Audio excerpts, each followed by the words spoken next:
اور کتنی ویلیوبل چیزیں ہیں جو جس کو یہ چیزیں نہیں دی گئیں ان کو دیکھنے سے ہمیں پتہ چلتا ہے. شاید اللہ تعالیٰ اسی لیے وہاں ایسی چیزیں ہمیں دکھاتا ہے، ایسی چیزیں پیدا کرتا ہے.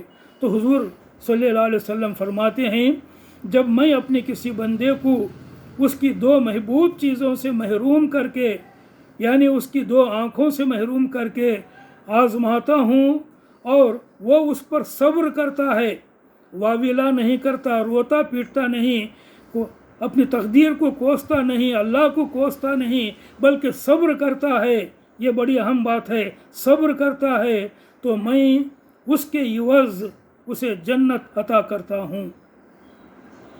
بخاری کی ایک اور حدیث ہے کہ اللہ تعالیٰ فرماتا ہے کہ جب میں اپنے مومن بندے کی اہل دنیا سے کسی محبوب چیز کو اٹھاتا ہوں، ایک چیز ہے جو مجھے بہت محبوب ہے، مجھے بہت پیاری ہے، وہ اللہ تعالیٰ لے لیا. ہو سکتا ہے وہ میری بیوی ہو سکتا ہے میرا بیٹا ہو سکتا ہے بیٹی ہو سکتا ہے میرا شوہر ہو، یا ہو سکتا ہے میری دوسری جو ہے محبوب چیز ہو، اور بھی کوئی دوسری چیزیں ہوں. تو اللہ تعالیٰ فرماتا ہے کہ جب میں اپنے مومن بندے کی اہل دنیا سے کسی محبوب چیز کو اٹھاتا ہوں اور وہ اس پر صبر کرتا ہے تو اس کی جزا میرے ہاں جنت ہی ہے، اس کی جزا میرے ہاں جنت ہی ہے. یہ بخاری کی حدیث ہے. نبی کریم صلی اللہ علیہ وسلم فرماتے ہیں. تو رنج و غم، تکلیف، مشکل، مصیبت، اس میں یہ باتیں یاد رکھیں تو ان سے ہمیں بڑی راحت ملتی ہے، بڑی راحت ملتی ہے. ایک اور بات، تیسری بات، ایک حدیث کا مفہوم ہے کہ جو کوئی اپنے کسی بھائی کی تکلیف، اس کا دکھ درد دور کرے گا، اللہ تعالیٰ اس کی تکلیف، اس کا دکھ درد دور کرے گا. جو کوئی اپنے کسی بھائی کی تکلیف کو دور کرے گا، اللہ تعالیٰ اس کی دور کرنے والے کی تکلیف کو دور کرے گا. یہ بات اللہ تعالیٰ کے رسول صلی اللہ علیہ وسلم نے ہمیں بتائی ہے. تو جو اپنی تکلیف، اپنا دکھ درد، اپنا ٹینشن دور کرنا چاہے، وہ اپنے کسی بھائی، کسی بہن کی تکلیف دور کرے، اس کا دکھ درد دور کرے. یہ بھی غور کرنے کی بات ہے. ان کا ٹینشن دور کرے. یہ بات ذرا مشکل ہے. اپنی تکلیف میں دوسری کی تکلیف کا خیال نہیں رہتا. جو آدمی خود تکلیف ہے وہ دوسری کی تکلیف کا خیال نہیں کرتا. یہ قدرتی بات ہے. مگر پھر بھی اس بات پر توجہ دے جو اللہ کے رسول صلی اللہ علیہ وسلم نے کہی ہے، اور کوشش کرے تو ایسا کیا جا سکتا ہے کہ جو خود تکلیف میں، ٹینشن میں اور دباؤ میں ہے، وہ اپنے کسی بھائی کی تکلیف دور کرے. بھائی کا مطلب یہاں پر کوئی بھی ہو سکتا ہے، بھائی، بہن، رشتہ دار، محلے والے، اور بھی کوئی دوسرے، جس کی تکلیف بھی وہ دور کر سکتا ہے، اور جتنی بھی دور کر سکتا ہے یا کر سکتی ہے کرنے کی کوشش کرے. یہ اپنی تکلیف کو دور کرنے کا ایک ذریعہ ہے. یہ بات ہمیں اللہ کے رسول صلی اللہ علیہ وسلم نے بتائی ہے کہ جو بھی اپنے کسی بھائی کی تکلیف، اس کا دکھ درد دور کرے گا، اللہ تعالیٰ اس کی تکلیف، اس کا دکھ درد دور کرے گا. ایک اور حدیث کا مفہوم ہے کہ جو کوئی دوسروں کی مدد میں لگا رہے گا، اللہ تعالیٰ اس کی مدد کرتا رہے گا. وہی بات ایک اور پیرائے میں بیان کی گئی ہے کہ جو کوئی دوسروں کی مدد کرتا رہے گا، جب تک کرتا رہے گا، اللہ تعالیٰ اس دور کرنے والی کی تکلیف کو دور کرتا رہے گا. جو کوئی دوسروں کی مدد میں لگا رہے گا، اللہ تعالیٰ اس کی مدد میں لگا رہے گا. یہ بھی ایک بات غور کرنے کی ہے. یہ بھی ایک بات ہے. اپنی تکلیف کو، اپنے اندیشوں کو، اپنی گھبراہٹ کو دور کرنے کے لیے یہ بات بھی یاد رکھنے کی ہے. ایک اور بات، حدیث میں آتا ہے کہ صدقہ اللہ کے غضب کو ٹھنڈا کرتا ہے۔ خیر خیرات، صدقہ کا مطلب خیر خیرات، اللہ کی راہ میں دینا، چاہے پیسہ ہو، کپڑے ہو، کھانا ہو، جو کچھ ہو دینا، اللہ کی راہ میں دینا۔ صدقہ اللہ کے غضب کو، اللہ کے غصے کو ٹھنڈا کرتا ہے۔ اگر ہمارے گناہوں کی وجہ سے یا ہمارے کسی بڑے گناہ کی وجہ سے اللہ تعالی ہم سے ناراض ہو گیا ہے تو ہمارا وہ صدقہ و خیرات کرنا اللہ تعالیٰ کی ناراضی کو، اللہ کے غصے کو دور کر دیتا ہے۔ اس کی رحمت ہماری طرف متوجہ ہوتی ہے اور ہمارا حال درست ہو سکتا ہے۔ تو ایسی حالت میں، رنج و غم کی حالت میں، تکلیف اور پریشانی، دکھ درد کی حالت میں اور ٹینشن سٹریس کی حالت میں اگر ہم خیر خیرات کرتے رہیں، ویسے تو کرتے ہی رہنا چاہیے ہر حال میں، مگر ایسے حال میں اگر ہم خیر خیرات کریں شعوری طور پر تو اللہ سے امید یہی ہے کہ اللہ تعالی ہماری تکلیف کو دور کر دے گا، اللہ تعالی ہم سے راضی ہو جائے گا، اللہ کی رحمت ہم پر متوجہ ہو جائے گی۔ ایک اور بات، قرآن مجید کی تلاوت کرنا اللہ کی رحمت لاتی ہے۔ قرآن مجید کی تلاوت کرتے رہنا اللہ کی رحمت لاتی ہے۔ رسول اللہ صلی اللہ علیہ وسلم کی ایک دعا ہے کہ اے اللہ، قرآن کو میرے دل کی بہار، میرے سینے کا نور، میرے غم کا مداوا اور میری پریشانی کو دور کرنے کا ذریعہ بنا۔ ان تجعل القرآن ربیع قلبی و نور صدری و جلاء حزنی و ذہاب ہمی و غمی۔ اللہ کے رسول صلی اللہ علیہ وسلم کی یہ دعا ہے، دیکھیے کتنی اچھی دعا ہے۔ فرماتے ہیں کہ اے اللہ، قرآن کو میرے دل کی بہار بنا، میرے سینے کا نور بنا، میرے غم کا مداوا بنا اور میری پریشانی کو دور کرنے کا ذریعہ بنا۔ یعنی میں جو قرآن پڑھوں اور میں قرآن کی تلاوت کروں تو اس کی وجہ سے مجھے یہ عطا فرما۔ ہمیں تو اگر قرآن پڑھیں، روزانہ کچھ نہ کچھ قرآن پڑھنا اپنا معمول بنا لیں تو رنج و غم کی حالت میں قرآن اگر ہم پڑھیں تو راحت پائیں گے، انشاءاللہ راحت پائیں گے۔ جو صورتیں بھی ہمیں یاد ہیں، چھوٹی چھوٹے صورتیں ہوں، وہ بھی قرآن ہی ہے، وہ بھی قرآن پڑھنا ہے اور اس سے بھی راحت ملتی ہے۔ اگر قرآن کھول کر قرآن جو ہے دیکھ کر پڑھیں تو وہ بھی قرآن پڑھنا ہے اور وہ بھی جو ہے راحت دینے والی چیز ہے۔ تو رنج و غم کی حالت میں قرآن مجید پڑھنے سے اللہ کی رحمت آ جائے تو ہمارا رنج و غم بھی ہلکا ہو جائے، دور ہو جائے۔ یہ بات بھی ہمیں یاد رکھنے کی ہے۔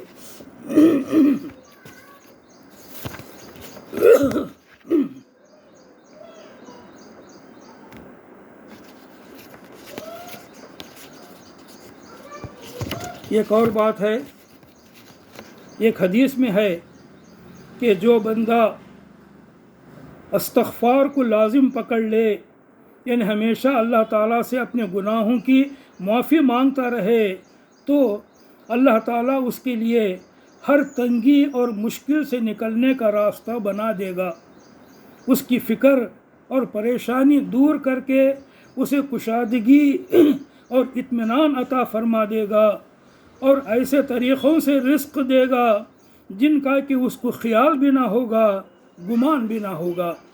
یہ ہے حدیث نبی کریم صلی اللہ علیہ وسلم کی کہ استغفار کرنے والا، استغفار کے معنی اپنے گناہوں کی اللہ سے معافی مانگتے رہنا۔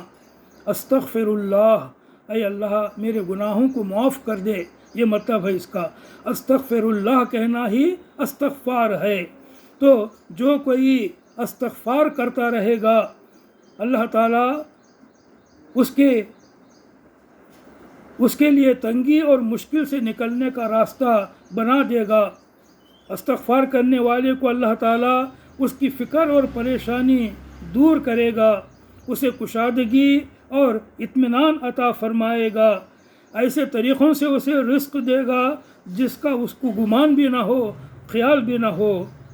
اللہ تعالیٰ استغفار کرنے کا یہ اجر دے گا، یہ ہے استغفار کی برکت۔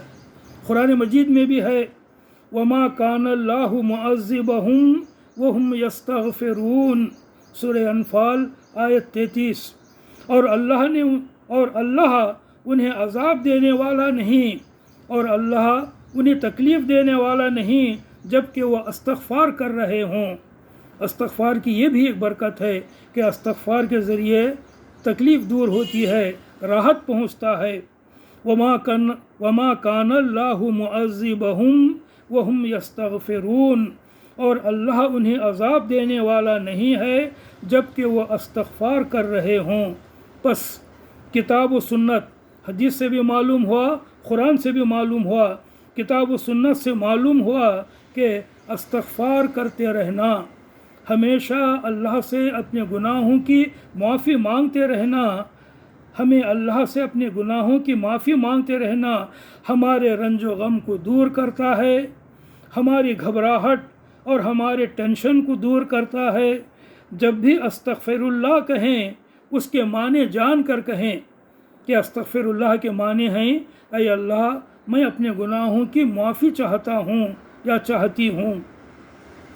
تو جب بھی استغفر اللہ کہیں، اس کے معنی جان کر کہیں کہ میں اللہ سے اپنے گناہوں کی معافی چاہتا ہوں یا چاہتی ہوں۔ نماز میں بھی جب سلام پھیریں تو 3 بار استغفر اللہ کہیں، یہ نبی کریم صلی اللہ علیہ وسلم کی سنت ہے۔ آپ صلی اللہ علیہ وسلم جب بھی نماز سے سلام پھیرتے، نماز ختم کرتے، سلام پھیر کر تو 3 مرتبہ استغفر اللہ، استغفر اللہ، استغفر اللہ کہتے، آہستہ سے کہنا، سمجھ کر کہنا اور شعوری طور پر حضور خلق کے ساتھ اپنے دل کو حاضر رکھ کر کہنا کہ اے اللہ میرے گناہوں کو معاف کر دے۔ یہ بھی جو ہے راحت پانے کا ایک طریقہ ہے، راحت پانے کی ایک چیز ہے، اور اس کے معنی کو دل میں حاضر رکھ کر کہیں۔ ہر نماز ہم دعا پر ختم کرتے ہیں۔ نماز میں درود پڑھنے کے بعد کئی دعائیں ہیں جو حدیث میں آئے ہیں، ان میں سے ایک دعا ہے جو عام طور پر ہم بہت سارے لوگ کرتے ہیں، جو حضور صلی اللہ علیہ وسلم نے خاص طور پر حضرت ابو بکر رضی اللہ عنہ کو بتایا تھا۔ وہ دعا ہے اللہم انی ظلمت نفسی ظلما کثیرا ولا یغفر الذنوب الا انت فاغفر لی مغفرۃ من عندک وارحمنی وانت انک انت الغفور الرحیم۔ اس کا مطلب ہے اللہم انی ظلمت نفسی، اے اللہ میں نے اپنے نفس پر، اپنے آپ پر بہت ظلم کیا ہے، میں بڑا گناہ گار ہوں۔ ظلماً کثیراً ولا یغفر الذنوب الا انت، تیرے سوا گناہ کو معاف کرنے والا اور کوئی نہیں، تو ہی گناہ کو معاف کرنے والا ہے۔ فاغفر لی، استغفار، میرے گناہوں کو معاف فرما۔ فاغفر لی مغفرۃ من عندک، اپنی طرف سے خاص طور پر میرے گناہوں کی مغفرت فرما۔ مغفرۃ من عندک وارحمنی، اور مجھ پر رحم فرما۔ انک انت الغفور الرحیم، تو بڑا غفور اور بڑا رحم کرنے والا ہے، تو بڑا گناہوں کو معاف کرنے والا اور بڑا رحم کرنے والا ہے۔ تو جب بھی نماز میں یہ دعا پڑھیں، شعوری طور پر پڑھیں، معنی کو سمجھ کر پڑھیں، اور اللہ سے یہ امید رکھیں کہ اس دعا کے ذریعے سے اللہ مجھے راحت پہنچائے گا، میری تکلیف اور میرے غم و رنج میں مجھے راحت پہنچائے گا۔ یہ بھی جو ہے ایک طریقہ ہے اس سلسلے میں۔ ایک اور بات، کثرت سے درود شریف پڑھنا بھی ہمارے رنج و غم اور ہماری تکلیفوں کو دور کرتا ہے۔ کثرت سے درود شریف پڑھنا ہمارے رنج و غم اور ہماری تکلیفوں کو دور کرتا ہے۔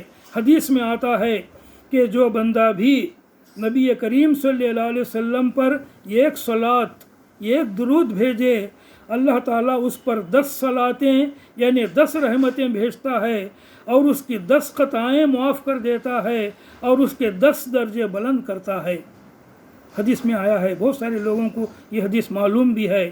یاد رکھیں کہ یہ بھی تکلیف اور پریشانی ہماری دور کرنے کا ایک ذریعہ ہے، راحت پانے کا ایک ذریعہ ہے درود شریف پڑھنا۔ اللہ تعالیٰ، اللہ کے رسول صلی اللہ علیہ وسلم فرماتے ہیں کہ جو بندہ بھی نبی کریم صلی اللہ علیہ وسلم پر ایک صلات، یہاں صلات کا مطلب ہے درود، اور درود کا مطلب ہے اللہ تعالیٰ سے یہ دعا کرنا کہ رسول اللہ صلی اللہ علیہ وسلم پر رحمتیں بھیج، اللہ کے رسول صلی اللہ علیہ وسلم پر اے اللہ بہت ڈھیر ساری رحمتیں بھیج، اسے درود کہتے ہیں۔ تو جو بھی درود پڑھے گا کیا ہوگا اس کا نتیجہ؟ ایک بار درود پڑھے گا اللہ اس پر 10 رحمتیں نازل کرے گا، ایک بار درود پڑھے گا اللہ تعالیٰ اس کی 10 خطائیں، اس کے 10 گناہ معاف کرے گا، ایک مرتبہ درود پڑھے گا اللہ تعالیٰ اس کے 10 درجے بلند کرے گا۔ اس پر یقین رکھیے اور اسے کرتے رہیے تو اس کا اجر بھی پاؤ گے۔ جب ہم تکلیف میں ہوں، ٹینشن اور سٹریس ہو، پریشانی اور گھبراہٹ ہو، ایسے میں اللہ کی طرف سے رحمتیں ملیں درود کی وجہ سے، خطائیں معاف ہوں درود کی وجہ سے، تو امید یہی ہے کہ ہماری تکلیف بھی دور ہوگی یا کم ہوگی۔ ایک اور حدیث میں آتا ہے کہ حضرت ابی بن کعب رضی اللہ عنہ نے حضور صلی اللہ علیہ وسلم سے کہا کہ میں آپ پر زیادہ سے زیادہ درود بھیجنا چاہتا ہوں، تو میں اپنی دعا کا کتنا حصہ آپ پر درود کے لیے لگاؤں؟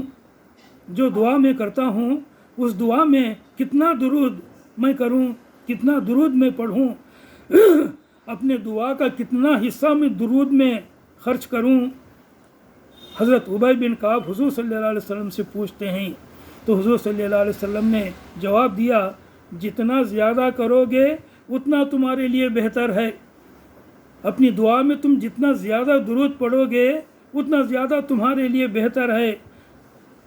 تو حضرت ابی بن کعب رضی اللہ عنہ نے کہا، پھر تو میں اپنی دعا کا سارا وقت آپ پر صلات کے لیے رکھوں گا، میں جتنا دعا کرتا ہوں ساری دعا میں جو ہے آپ پر درود ہی کرتا رہوں گا، یعنی دعا کے بجائے درود ہی پڑھتا رہوں گا۔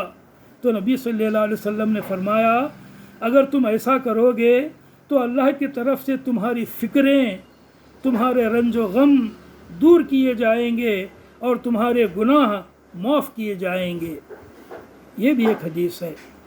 درود کے معنی دل و دماغ میں حاضر رکھ کر درود پڑھیں تو درود کے فائدے حاصل ہوتے ہیں، ایسے ہی زبان سے ہوا نکال دینا یہ کوئی بات نہیں۔ جو بھی کہتے ہیں اس کے معنی کو سمجھ کر اور دماغ اور دل کو حاضر رکھ کر اگر کہیں تو اس کا فائدہ ہوتا ہے۔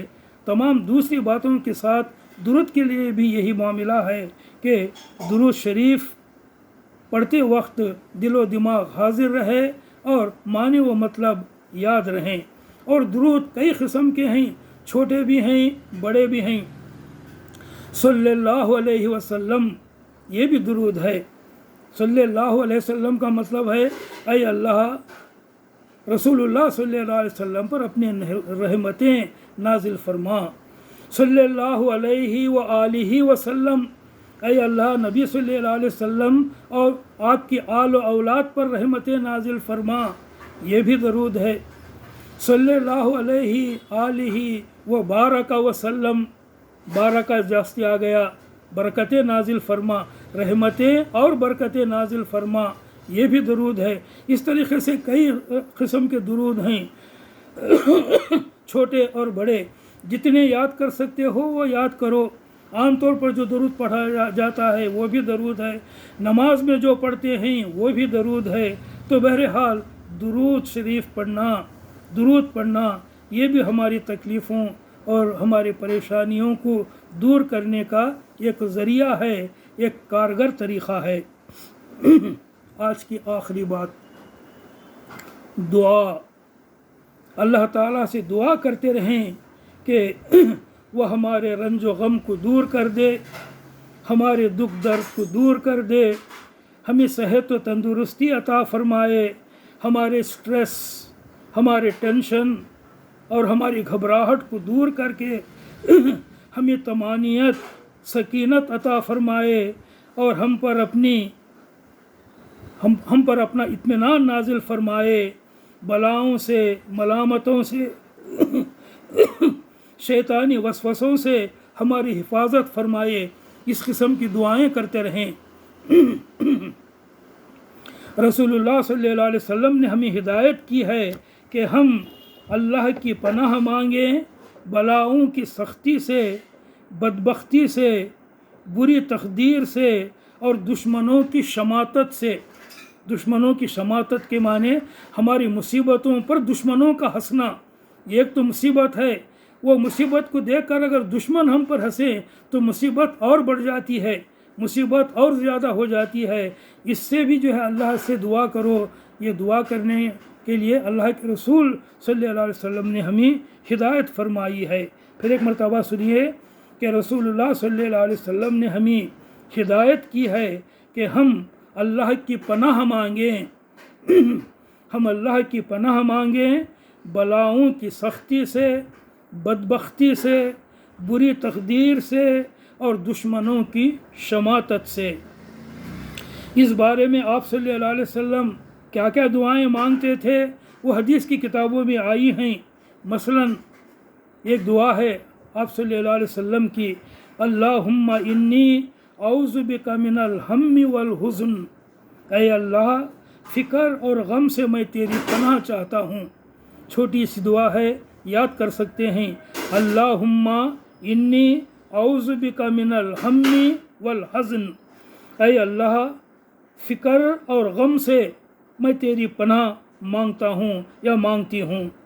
ایک اور دعا ہے حضور صلی اللہ علیہ وسلم کی، اللہم انی اعوذ بک من زوال نعمتک وتحول عافیتک وفجاءت نقمتک وجمیع سخطک، اے اللہ، اے میرے اللہ، میں تیری پناہ چاہتا ہوں تیری نعمتوں کے زائل ہو جانے سے۔